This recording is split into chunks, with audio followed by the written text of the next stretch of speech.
Eu sou Christian Macedo Lins, eu trabalho com a CIA Luzes e Lendas há 6 anos, é uma companhia especializada em teatro de sombras aqui em São Paulo. O fundador é o Walter Valverde e a CIA Luzes e Lendas sou eu, Walter Valverde e Lourenço Amaral Júnior.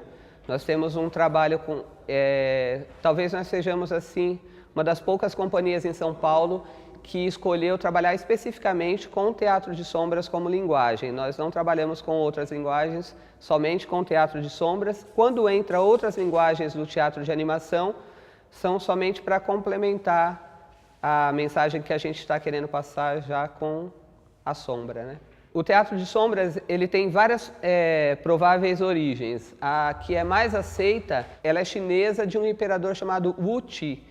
Esse imperador tinha muitas dançarinas no seu reino, era um imperador muito querido no seu tempo e certa feita ele se apaixonou por uma das dançarinas e se casou. Só que ela ficou doente e morreu. Então as pessoas da corte ficaram muito sensibilizadas porque ele ficou muito deprimido, não comia, não queria mais fazer nada.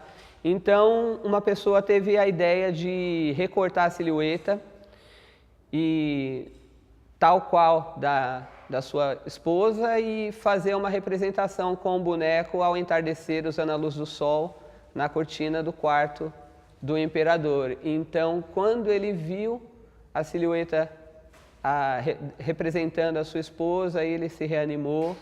E essa é a provável origem do teatro de sombras chinês. Logo após disso, também na França teve com os instrumentos pré-cinema. O teatro de sombras é o principal pré-cinema que os irmãos Lumière se inspiraram ao ver a Lanterna Mágica, que é uma decorrência, um desdobramento do teatro de sombras, que seria hoje o que a gente pode comparar com um projetor de slides. A Lanterna Mágica, né? Era uma fonte de luz e pequenas imagens eram colocadas, isso era tipo uma mágica, entendeu?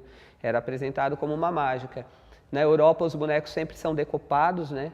A maioria são decopados, não tem cor como os chineses, os turcos, né? E o hindu, não tem, são todos decopados. E a grande atração do cabaré Chat Noir, que ficou imortalizado pelas ilustrações do Toulouse-Lautrec, a principal atração desse cabaré era o teatro de sombras, que era tido como uma coisa mágica, assim, super...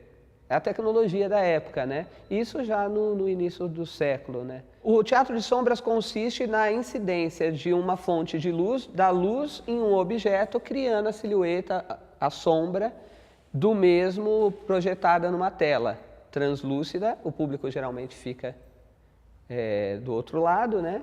O manipulador fica atrás da tela, na maioria das vezes, podendo não ser também.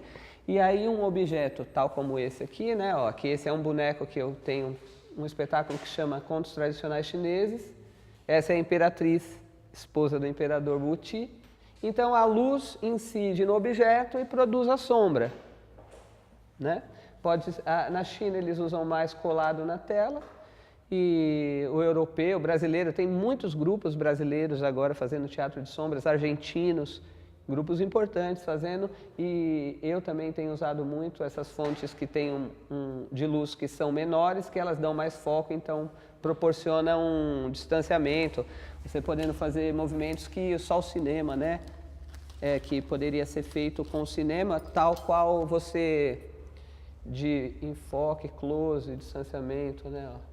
Eu acho que a temática fica muito a cargo do que o artista quer passar, né? Você pode passar qualquer ideia com teatro de sombras, é como uma expressão artística como outra qualquer, como os bonecos de mão, como os marionetes de fio, mas a sombra tem uma coisa assim, meio que de você domar a sombra, né? Porque o boneco é material, mas o que o público vê é quase imaterial, né? A sombra não é uma coisa que você tem tanto controle com relação a ela, né?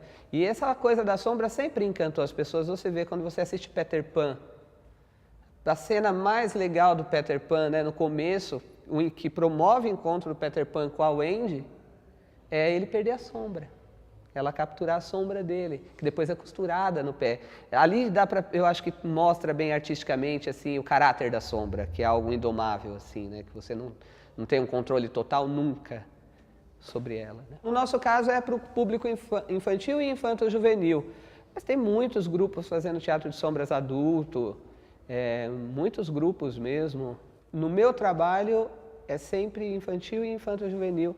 Estou produzindo um espetáculo novo, mas aí vai usar outras linguagens também, como projeção mapeada, e vai ser adulto, vai se chamar Subterrâneo. A maior dificuldade, eu creio que você tem a parte técnica, porque as luzes, tem diversos tipos de luz que você pode usar. Aqui, essa luz mais amarelada é uma lâmpada bipino halógena, que produz uma luz que se você distanciar muito o boneco, ele fica difuso. Aqui é bem, né, você vê que, olha, os pelos do meu braço aparecem com LED. Então, acho que a escolha dos materiais e como você emprega esses materiais, porque também só a tecnologia pela tecnologia não vale nada. Então, se você consegue expressar o que você quer dizer, é o ponto de mutação, eu acho. Eu não tenho muita dificuldade, assim, porque eu sou uma pessoa bem expansiva. Então, eu creio que você vai tentar diferenciar as vozes dos bonecos de acordo com a personalidade que você quer dar para o boneco, né? Se você quer que o boneco seja um boneco mais sutil, você vai tal qual o ator, né? Que empresta sua figura humana, nós emprestamos nossa voz para a figura recortada, né? Criança pira, elas adoram. E eu sempre abro, chamo elas, tanto que eu tenho que fazer manutenção dos bonecos direto.